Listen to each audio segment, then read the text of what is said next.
आप लोग को पिछला क्लास में अभिक्रिया के बारे में बताए थे, जो कि आप लोग के आगे बहुत सारे अभिक्रिया क्या क्या थे। अवक्षेपण अभिक्रिया, उदासीनीकरण अभिक्रिया है, प्रकाश रासायनिक अभिक्रियाएं है कि नहीं, ऑक्सीकरण अभिक्रियाएं है कि नहीं।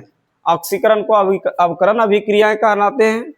किसमें ऑक्सीजन जुड़ता है, किसमें हाइड्रोजन जुड़ता है, ये भी बता दिए थे। आज हम ज्वलन, ताप और दहन के बारे में जानेंगे। हालांकि पिछला क्लास में भी इसकी चर्चा हुआ था दहन के बारे में। दहन मतलब होता है आग। दहन का मतलब क्या होता है? आग, जो पदार्थ जलता है। यहाँ आपको देख लीजिए, ये है दहन। दहन का मतलब दहन बोल दीजिए, चाहे ईंधन बोल दीजिए, जिसको फ्यूल बोलते हैं, है ना, या कंबुशन बोलते हैं इसको। किसी पदार्थ के दहन का परिभाषा क्या है? किसी पदार्थ के ऑक्सीजन में जलने पर ऊष्मा और प्रकाश उत्पन्न करता है। कोई भी अगर पदार्थ जल जाए और जलने पर ऊष्मा और प्रकाश देता है तो इस घटना को हम दहन के नाम से जाना जाता है। जलने की इस क्रिया को दहन या ईंधन कहते हैं। जलने की ही इस क्रिया को क्या कहते हैं? जला तब ने कहे ईंधन, नहीं जलता तो ईंधन कहते हैं? नहीं कहते हैं। तो जैसे कार्बन और ऑक्सीजन से अभिक्रिया करके क्या बनता है? कार्बन डाइऑक्साइड, और साथ ही हीट और लाइट यानी ऊष्मा और प्रकाश दिया। दहन जो है, दहन में बेसिकली क्या चीज है? दहन में बेसिकली चीज दिखता है कि ऊष्मा और प्रकाश। जलने पर क्या मिले? ऊष्मा और प्रकाश। जलने पर ऊष्मा और प्रकाश मिले, उसे क्या कहते हैं? दहन। यहां भी आप शॉर्टकट में भी याद रख सकते हैं। जलने पर ऊष्मा और प्रकाश देता है तो उसे क्या कहते हैं? दहन। एक ईंधन के लिए उसका ऊष्मीय मान अधिक होना चाहिए। ईंधन के लिए ऊष्मीय मान क्या होना चाहिए? अधिक। ईंधन कहते किसको है? जिसका ऊष्मा यानी हीट ज्यादा दे, हीट ज्यादा दे, उसको कहते हैं ईंधन। दहनशील पदार्थ क्या है? दहनशील पदार्थ। दहन में जो पदार्थ जलता है, दहन का मतलब क्या होता है? देखिए, दहन का यहां लिख देते हैं, ठीक है, और भी समझ जाइए। आग में जो पदार्थ जलता है, आग में जो पदार्थ जलता है उसे क्या कहते हैं? दहनशील पदार्थ। नहीं विश्वास है तो देखिए, लकड़ी क्या जलता है? लकड़ी जलता है कि नहीं? कागज जलता है कि नहीं? पेट्रोल जलता है। गाड़ी में भराते क्या करते हैं? गाड़ी में पेट्रोल भरता है ना, तो पेट्रोल जल गया, कहता है ना। क्यों इस शब्द को उच्चारण किया? क्योंकि पेट्रोल जला तब तो, नहीं जलता तब कहता पेट्रोल नहीं जला। पेट्रोल नहीं जलता है। किसी को गाड़ी दे दो, कहेगा मेरा पेट्रोल जल जाता ज्यादा, मत गाड़ी लो, डर के मारे नहीं लेता है। मिट्टी तेल नहीं जलता है, जिसको केरोसिन तेल बोलते हैं। डीजल भी जलता है, डीजल भी जलता है, फुआल भी जलता है, आदि जितना भी जलने वाला पदार्थ क्या है? सब दहनशील पदार्थ। जो आग में, जो है ना, आग में जलने वाले पदार्थ को क्या कहते हैं? दहनशील पदार्थ। दहन का मतलब होता है आग। क्या देख रही है तुम लोग को? आदत जो है ना शुरू से ही स्टार्ट है। अदहनशील, इसको कहते हैं अज्वलनशील। ज्वलनशील को दहनशील भी बोल दीजिए। कते नाम है, कते को बोले हम, चलो जितना है उतने रहने दो। अदहनशील जो आग में नहीं जलता, यानी दहन में जो पदार्थ नहीं जलता उसे क्या कहते हैं? अदहनशील पदार्थ। क्या कहते हैं? अदहनशील पदार्थ। अदहनशील पदार्थ। जैसे शीशा क्या जलते हुए देखे हो? नहीं। पत्थर जलते हुए देखे हो? नहीं। ईटा नहीं। ईटा पकता है, जलता नहीं। अगर ईटा जलता है कि नहीं तो पकेबे नहीं करता। घर द्वार जो बना है किससे बना है? ईटा से। ईटा को पकाया जाता है। बताइए, ईटा जल जाता तो फिर क्या पकाता उसको? कोयले से नहीं पकाया जाता। कोयला जल जाता है, ईटा नहीं जलता है। तो हम दहनशील में कोयला दे सकते हैं क्या? ईटा दे सकते हैं दहनशील? दहनशील ईटा है। अगर दहनशील ईटा रहता तो कोयला के भट्ठा में, है कि नहीं, चिमनी भट्ठा में ईंटवे जल जाता, जा, है ना। भट्टेदार सोचते रहेगा, पता नहीं, हम फिजिक्स नहीं पढ़े थे, केमिस्ट्री नहीं पढ़े थे, ईटा मेरा जल के राख हो गया, छाय हो गया, राख हो गया, जो भी बोलिए, है कि नहीं। पत्थर नहीं जलता है, ईटा नहीं जलता है। बालू क्या जलता है? नहीं जलता है। मिट्टी जलता है? नहीं जलता है। ये सब क्या है? अदहनशील पदार्थ। नहीं जलने वाले पदार्थ को अदहनशील पदार्थ बोलिए। बहुत सारे परिभाषा। दहन में देखिए, ऑक्सीजन की उपस्थिति में दहन संभव है। बताइए, दहन का किस तरह संभव है? अगर ऑक्सीजन है, हवा है, तो आपका दहन संभव है। जहां हवा ऑक्सीजन नहीं पाया जाएगा तो क्या महादहन संभव है? दहन और ऑक्सीजन ज्यादातर आपको कहाँ मिलेगा? हाँ? पृथ्वी पर, है कि नहीं? ज्यादा मात्रा में मिलता ही है, संभव है, ना कि ऑक्सीजन की अनुपस्थिति में। दहन किसकी उपस्थिति में संभव है? ऑक्सीजन की ऑक्सीजन की अनुपस्थिति में, कि ऑक्सीजन की उपस्थिति में? ऑक्सीजन की उपस्थिति में दहन संभव है, ना कि ऑक्सीजन की अनुपस्थिति में संभव है। फिर देखिए, चलिए यहां आते हैं ज्वलन ताप। क्या है? ज्वलन ताप। ईंधन के बारे में हो गया कंप्लीट। अब आते हैं ज्वलन ताप।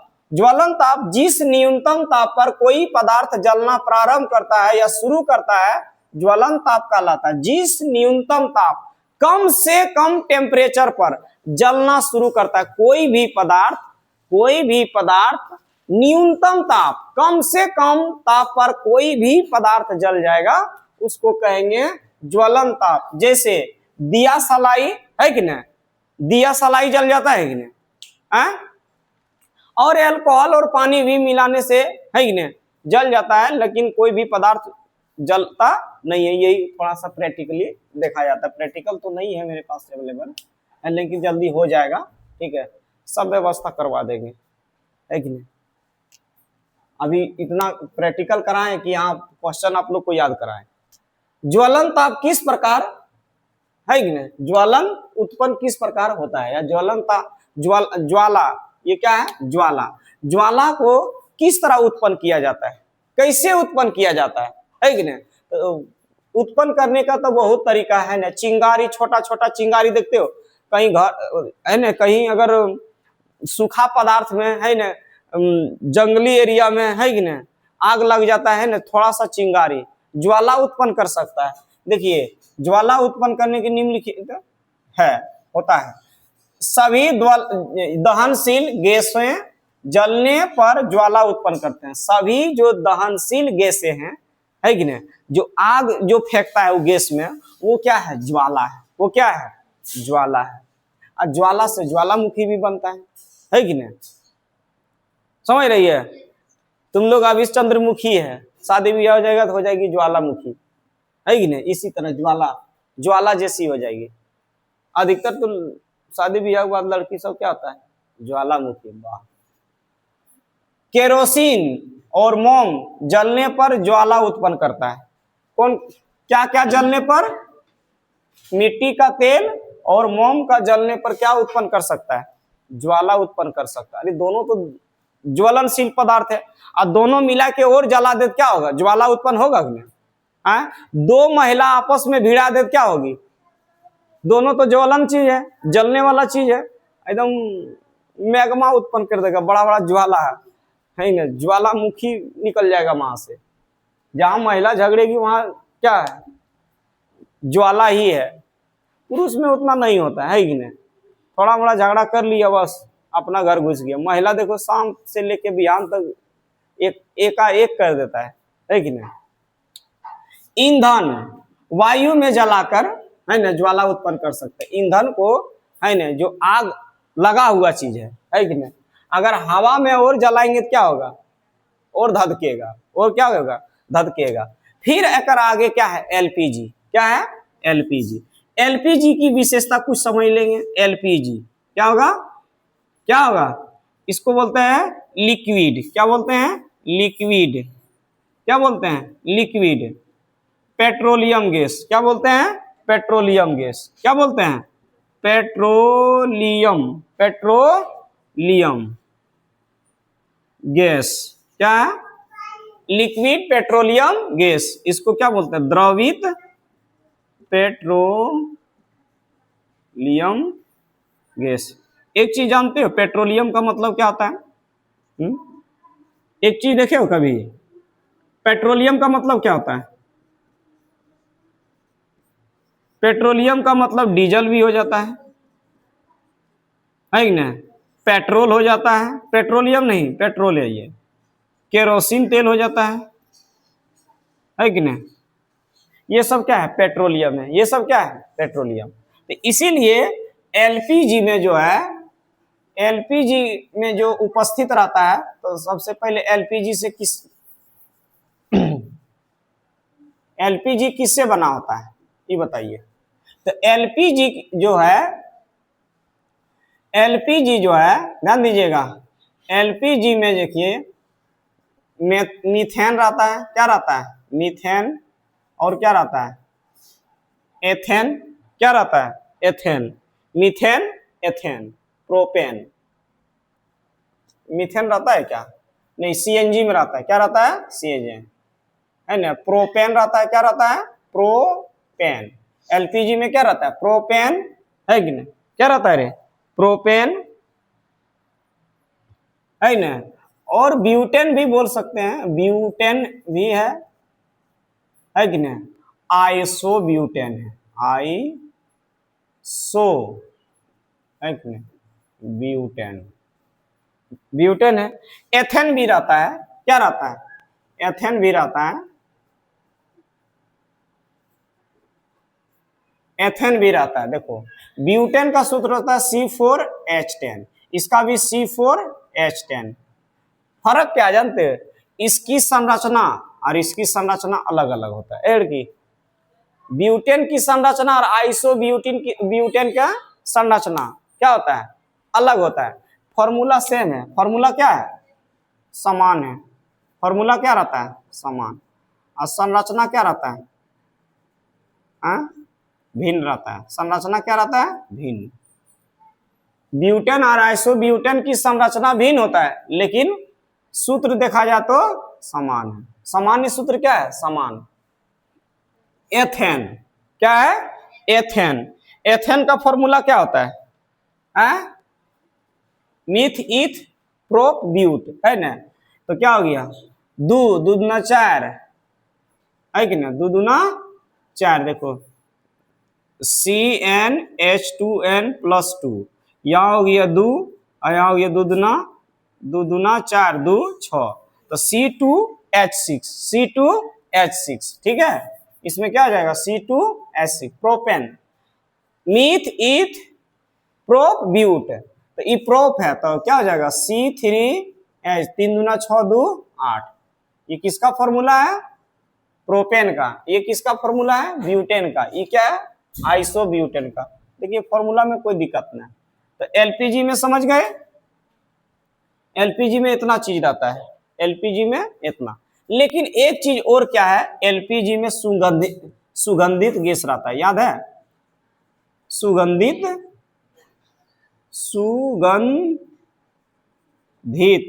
गैस मिलाया जाता है, ताकि अगर एलपीजी गैस किसी तरह से रिसाव है ना, रिसाव आ जाए, लीकेज हो जाए, तो लोग को कैसे पता चलेगा कि गैस लीकेज हो रहा है कि नहीं। क्योंकि गैस भाई क्या होता है, डेंजर चीज होता है, कहीं भी आग पकड़ सकता है। तो इस जानकारी को हम कैसे जानेंगे कि एलपीजी जो है गैस लीकेज हो रहा है, पता कैसे चलेगा। तो उसमें एक गैस मिलाया हुआ रहता है, उसका नाम है इथाइल मरकैप्टन। मिथाइल मरकैप्टन नहीं, मिथाइल मरकैप्टन सुनिएगा तो मरिए जाइएगा। इथाइल मरकैप्टन क्या है, इथाइल मरकैप्टन क्या है रे, इथाइल मरकैप्टन। इथाइल मरकैप्टन या इथिल मरकैप्टन बोल सकते हैं, क्या बोल सकते हैं, एथिल मरकैप्टन। इसका फॉर्मूला होता है एथिल C2H5SH, C2H5SH। यही गैस सुगंधित है, यही आपका एलपीजी में सुगंधित गैस मिलाया जाता है, ताकि गैस किसी तरह से रेगुलेटर या किसी पाइप के थ्रू से कहीं लीकेज हो जाए, या नहीं बंद किए, पता बंद भी कर दिए, थोड़ा मोड़ा लीकेज हो रहा है, तो आपको आता है नहीं इसका सुगंध। तो सूंघने से क्या पता चल जाता है ना कि भाई एलपीजी गैस जो है थोड़ा सा लीकेज हो रहा है कि नहीं। इससे सावधानी रहिए, उसको ठीक ठाक करके, या तो किसी तरह गड़बड़ी है तो उसको, है कि नहीं, शिकायत कीजिए, कंप्लेन कीजिए, वो या नया ले लीजिए। तो वही ये गैस है कि नहीं। ये जहरीली गैस नहीं होता है, इससे इस सूंघने से कोई तरह का दिक्कत नहीं है। मेथाइल मरकैप्टन सुनेंगे सुनेंगे क्या होगा, मरिए जाएंगे। भोपाल रिसर्व गैस में क्या था, मिथाइल आइसोसाइनाइड गैस, है कि नहीं, रिसाव हो गया था गैस, हजारों लोग मरे गए थे, काफी दुर्घटना हुआ था। 12 बजे रात के जो है ना वो भट्टी फैक्ट्री जो था वो क्या हुआ, पाइप लीकेज हो गया था, बहुत बहुत 2,500 2,600 2,700 लोग उस गैस से संक्रमित हो गया, हजारों लोग की जान चले गए, है कि नहीं। तो उनके बाल बच्चा भी, है कि नहीं, ज्यादा प्रभाव पड़ गए, समझे। भोपाल रिसर्व गैस, उसको त्रसदी गैस बोलते हैं, क्या बोलते हैं, त्रसदी गैस, ठीक है। वहाँ तो वो सब गैस जहरीली है, ये जहरीली तो नहीं है। तो आप समझ गए एलपीजी गैस में क्या मिलावट रहता है, ethane, propane, butane, isobutane, mainly क्या ज्यादा रहता है, ब्यूटेन और आइसोब्यूटेन। लेटर में क्या रहता है, ब्यूटेन नहीं रहता है, प्रोपेन है ना, प्रोपेन में रहता है।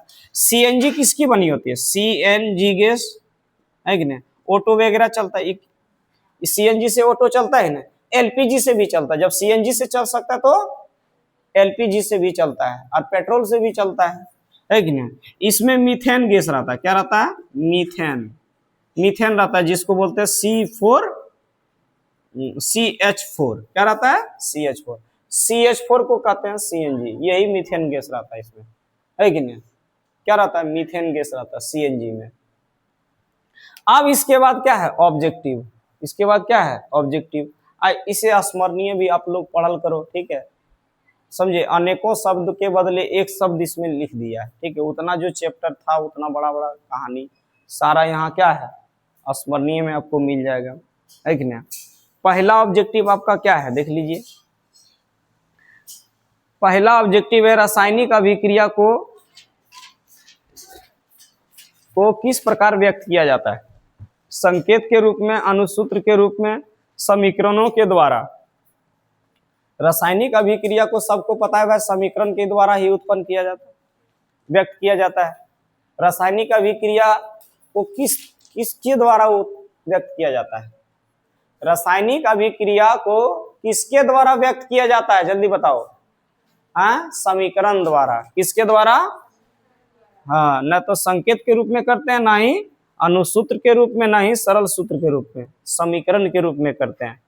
किसके रूप में, समीकरण के बाएं एवं दाएं दोनों और प्रत्येक प्रकार के परमाणुओं की संख्या समान है, बाएं और दाएं प्रत्येक परमाणुओं की संख्या समान है, तो यही समान हुए घटना को क्या कहते हैं, संतुलित रासायनिक समीकरण। क्या कहते हैं, दोनों तरफ बायां और दायां समान है, बायां दायां क्या है, समान है।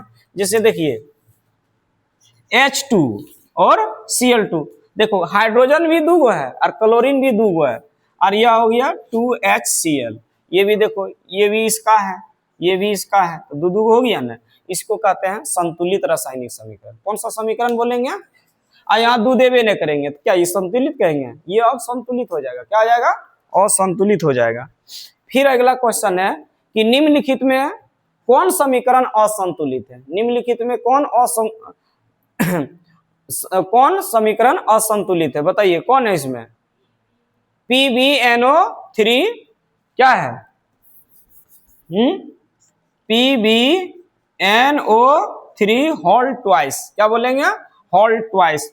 ऊपर में रहता है तो स्क्वायर और नीचे में रहता है तो होल ट्वाइस, है कि ना। तो किसमें टूट गया, PbO plus NO2 plus O2 मिला के देख लीजिए, है कि नहीं, समीकरण असंतुलित है, कह रहा है असंतुलित, सॉरी, निम्नलिखित में कौन समीकरण असंतुलित है, हम संतुलित बोल दिए थे, है कि नहीं। देखिए इसमें ध्यान दीजिएगा, देखो Pb शीशा क्या गो है, एगो, यहाँ भी क्या गो है, एगो, NO3 ये को यहाँ NO2 दे दिया है, गलत है कि नहीं, हाँ, 3 दूना 6 ऑक्सीजन है, इसमें 2 ऑक्सीजन है, इसलिए ये इस क्या है, असंतुलित है कि संतुलित है, हाँ, असंतुलित रासायनिक समीकरण है। बाकी सब क्या है, संतुलित। समीकरण संतुलित कौन है, बताइए, ख है, क्या है, ख number, NH4 Na2 N2 plus 2H2O। कैसे देखिए, NH4 NO2 NH4 NO2 किस में टूट गया? नाइट्रोजन में टूट गया और जल में टूट गया। 2 दे दीजिए। देखिए नाइट्रोजन 1, देखिए बैलेंस कीजिए, नाइट्रोजन 1 और नाइट्रोजन 1 कितना हुआ? 2। हाइड्रोजन गिनिए, 4 हाइड्रोजन इसमें है। ऑक्सीजन गिनिए, 2 गो है। अब इधर गिनिए, ये हो गया बायां, ये क्या हो गया? बायां, क्योंकि संतुलित रासायनिक समीकरण को संतुलित करने के लिए बायां और दायां दोनों तरफ तत्वों की संख्या बराबर होना चाहिए, है कि नहीं? तो नाइट्रोजन क्या है? तत्व, इसकी संख्या कितनी? 2। ये नाइट्रोजन है, देखिए नाइट्रोजन, इसमें भी क्या हुआ? 2 गो। हाइड्रोजन में आइए, ये 2 और ये 2 कितना हुआ? 2 दूना 4। ऑक्सीजन में देखो 2 यहाँ हो गया, इसके यहाँ है ना, तो देखिए दोनों सेम हो गया ना, तो अब क्या हो गया? ये संतुलित हो गया। क्या हो गया? संतुलित हो गया। ये दायां पक्ष है, ये क्या है? दायां पक्ष। दायां पक्ष बायां पक्ष अगर संतुलित हो जाए तो उसे क्या कहते हैं? रासायनिक समीकरण संतुलित, है ना। फिर एक कैल्शियम कार्बोनेट को गर्म करने पर कैल्शियम ऑक्साइड एवं कार्बन डाइऑक्साइड बनते हैं। यह किस प्रकार की रासायनिक अभिक्रिया? अवघटन अभिक्रिया। क्या है? अवघटन मतलब टूट जाता है। किसमें टूट गया? कैल्शियम ऑक्साइड और कार्बन डाइऑक्साइड में टूट गया। कैल्शियम कार्बोनेट को किसमें टूट गया? कैल्शियम कार्बोनेट को गर्म किया। किसको गर्म किया? Calcium carbonate. देखो CaCO3 है कि नहीं? CaCO3 तो किसमें टूट गया? CaO यानी कैल्शियम ऑक्साइड में टूट गया और कार्बन डाइऑक्साइड में टूट गया ना। तो ये देखो यौगिक था, टूट के बन गया। ये बड़ा यौगिक था, छोटा यौगिक में टूट गया। बड़ा यौगिक था, एक समय क्या था? बड़ा यौगिक, और एक समय ऐसा हुआ कि छोटा यौगिक हो गया। इसको कहते हैं अवघटन अभिक्रिया। केमिस्ट्री में ऐसा नाम लिखेगा ना, किकरो समझ में ना आवे। ऐसे आ रहा था अवघटन अभिक्रिया, नहीं ना आ रहा था। और ऐसे देखिए, उसको कहना था कि बड़ा यौगिक छोटा यौगिक में टूट जाना, है ना। बड़ा सा अणु छोटा अणु सरल अणु में टूट जाना क्या कहलाता? अवघटन अभिक्रिया। बड़ी उटपुटांग केमिस्ट्री लगता है कि खैर नहीं लगेगा, चिंता न करो, सब हो जाएगा। अगला है क्लोरोफिल और सूर्य की उपस्थिति में पौधे वायु से कार्बन डाइऑक्साइड एवं पृथ्वी से जल ग्रहण करके अपना भोजन तैयार करते हैं। बताइए, पेड़ पौधे जो है क्लोरोफिल और सूर्य की प्रकाश की उपस्थिति में पौधे वायु से कार्बन डाइऑक्साइड एवं पृथ्वी से जल ग्रहण करके अपना भोजन तैयार करता है। सोच रहा है पृथ्वी से क्या करता है? पृथ्वी से क्या करता है? बताओ। जल ग्रहण करता है। पृथ्वी से क्या करता है? ग्रहण जल करता है ना। और कार्बन डाइऑक्साइड और वो अपना भोजन तैयार करता है। बताइए, वो लेता है खुद कार्बन डाइऑक्साइड और हमको देता है ऑक्सीजन। कितना अच्छा पेड़ पौधा है, फिर भी इसको लोग को जो है ना हत्या कर देता है। फिर हत्या करने दो, है कि नहीं। इसको कहते हैं प्रकाश रासायनिक अभिक्रिया। क्या कहते हैं? आपका पेड़ पौधे की जो पत्तियां हरा होती है किसकी वजह से होता है? क्लोरोफिल। क्या होते हैं? पेड़ पौधे की पत्तियां देखिए है, कोई भी पेड़ पौधा पत्तियां कैसी होती है? हरा होती है। किसके वजह से? क्लोरोफिल के कारण।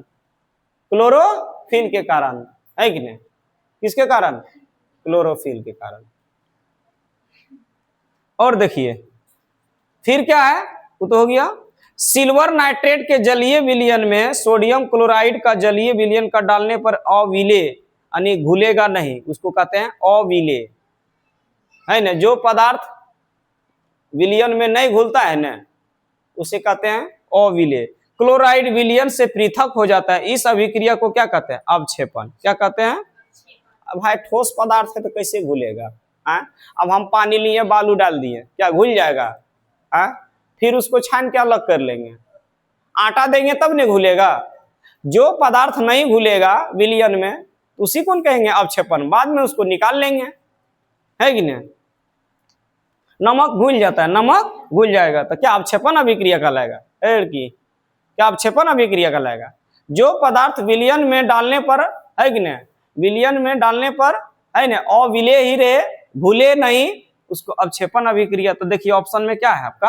अवक्षेपण अभिक्रिया। सोडियम हाइड्रोक्साइड और हाइड्रोक्लोरिक क्लोरिक अम्ल के बीच अभिक्रिया होने पर सोडियम क्लोराइड एवं जल बनते हैं। यह अभिक्रिया क्या कहलाती है? उदासीनीकरण। सोडियम हाइड्रोक्साइड, देखिए सोडियम हाइड्रोक्साइड आप लोग को बतेवे किए थे NaOH और HCl, ये सोडियम हाइड्रोक्साइड HCl से अभिक्रिया करेगा, क्या बनेगा? लवण तथा जल। क्या बनेगा? लवण तथा जल। इस अभिक्रिया को कहते हैं उदासीनीकरण अभिक्रिया। कौन सा अभिक्रिया कहते हैं? है ना, इसको बोलते हैं क्षार। क्या बोलते हैं? क्षार। और इसको क्या बोलते हैं? अम्ल। क्या बोलते हैं? अम्ल। अम्ल बोलते हैं। तो दोनों से अभिक्रिया किया तो क्या बना है? लवण और जल बन गया। इसी को कहते हैं उदासीनीकरण। कितना फ्रेश बात बोला है कि सोडियम हाइड्रोक्साइड हाइड्रोक्लोरिक अम्ल के बीच अभिक्रिया होने पर सोडियम क्लोराइड एवं जल बनते, यह अभिक्रिया उदासीनीकरण अभिक्रिया कहलाता है। क्या कहलाता है? उदासीनीकरण अभिक्रिया। निम्नांकित रेडॉक्स अभिक्रिया कौन सी है? जेडे है ना भाई, ऑक्सीजन को ग्रहण करने वाले को, ऑक्सीजन को ग्रहण करने वाले को, हाइड्रोजन को त्याग करने वाले को क्या कहते हैं? रेडॉक्स अभिक्रिया। इसी अभिक्रिया को कहते हैं ऑक्सीकरण। इसी अभिक्रिया को क्या कहते हैं? अवकरण। इसी अभिक्रिया को क्या कहते हैं? इसी अभिक्रिया को उपचयन। क्या कहते हैं? उपचयन। भाई कितने नाम है, क्या करें, इतने ठीक है। आगे क्या? ऑप्शन सी हो गया ZnO प्लस सी, है ना। तो ZnO देखिए यहाँ ZnO किससे जुड़ा है कि नहीं? तो क्या बन गया? Zn अलग हो गया और कार्बन मोनोऑक्साइड हो गया, है ना। कार्बन किसके साथ जुड़ गया? ऑक्सीजन के साथ, है कि नहीं। और जिंक अलग हो गया, यहाँ देखो, है ना। तो ZnO प्लस कार्बन से अभिक्रिया किया तो क्या हो गया? Carbon monoxide. जिंक क्या हो गया? अलग हो गया, है ना। ऐसी अभिक्रिया को क्या कहते हैं? रेडॉक्स अभिक्रिया। क्या कहते हैं? ऑक्सीकरण अभिक्रिया। किससे जुड़ा बताइए? जुड़ने का काम ऑक्सीजन से हुआ। कार्बन किससे जुड़ा? ऑक्सीजन से। भाई कोई भी पदार्थ अगर ऑक्सीजन से जुड़ रहा है तो ऑक्सीकरण अभिक्रिया कहलाता है। क्या कहलाता है? ऑक्सीकरण अभिक्रिया, है कि नहीं। फ्रेश बात है। नेक्स्ट क्वेश्चन है, ऊष्माक्षेपी अभिक्रिया कौन सी है बताइए? ऊष्माक्षेपी का मतलब होता है ऊष्मा बाहर निकालना, ऊष्मा बाहर निकालना। तो बताइए किसमें ऊष्मा बाहर निकाल रहा है? देख लो, कार्बन और ऑक्सीजन से अभिक्रिया तो कार्बन डाइऑक्साइड, कार्बन डाइऑक्साइड। अब प्लस में ऊष्मा निकलता है, याद कीजिए। देखिए यहाँ आपको दिखाते हैं, देखिए यहाँ निकल रहा है। ये कौन सा अभिक्रिया है? ऊष्माक्षेपी। देखो कार्बन डाइऑक्साइड प्लस में ऊष्मा, प्लस में प्रकाश, कितना अच्छा है। देखिए इसी को कहते हैं ऊष्माक्षेपी अभिक्रिया। कार्बन और ऑक्सीजन से अभिक्रिया करने पर कार्बन डाइऑक्साइड प्लस ऊष्मा प्लस प्रकाश दे, है कि नहीं, ऊष्माक्षेपी। ऊष्मा शोषी जो ऊष्मा को ग्रहण करता है, ऊष्मा लेता है, देता नहीं है। फिर देखिए निम्नलिखित में कौन ऑक्सीकारक है बताइए? ऑक्सीकारक O2 है। ये क्या है? ऑक्सीकारक है कि नहीं। नामे सुन के लग रहा है ऑक्सी, ऑक्सीजन, है कि नहीं, ऑक्सीजन, ठीक है। फिर है अवकारक। गुण प्रदर्शित कौन करता है बताइए? अवकारक, H2S, जिसमें हाइड्रोजन है ना ग्रहण करता है। नेक्स्ट है समीकरण Cu प्लस O2, तो क्या बना? CuO किस प्रकार की अभिक्रिया बताइए? कौन सा अभिक्रिया है? ऑक्सीकरण अभिक्रिया। क्या है? क्योंकि ऑक्सीजन से न जुड़ा तो ऑक्सीकरण अभिक्रिया। शरीर में भोजन का पचना किस प्रकार की अभिक्रिया बताइए? ऑक्सीकरण। क्या है? क्योंकि ऑक्सीजन से ही भात वगैरह, रोटी वगैरह क्या होता है? खराब होता है। कोई भी पदार्थ खट्टा हो जाता है, देखते हो, चित्ती लग जाता है, लोहा में चित्ती लग जाता है, किसके वजह से? ऑक्सीजन के वजह। फल सड़ जाता है, किसके वजह से? ऑक्सीजन। फल सड़ जाता है, आम वगैरह क्या होता है? आलू वगैरह सड़ जाता है, किसके वजह से? ऑक्सीजन के वजह से। यही सब हो गया, तो हो गया ऑक्सीकरण। निम्नलिखित में कौन सा पदार्थ बिना ज्वाला के जलता है बताइए? मोमबत्ती, केरोसिन, कोयला, मीथेन गैस बताइए। मीथेन गैस कौन सा जलता है? मीथेन गैस नहीं है बाबू, कोयला जलता है। क्या जलता है? कौन सा पदार्थ बिना ज्वाला के जलता है? कोयला जलता है। कैसे बोल दिया तो मीथेन गैस? सामने आपके पास किताब है, फिर भी ऐसा हाल है। फिर आप लोग को रिक्त स्थानों की पूर्ति है कि नहीं, खाली स्थानों को भर लेना है आप लोग। ठीक है, मिलेंगे नेक्स्ट क्लास में।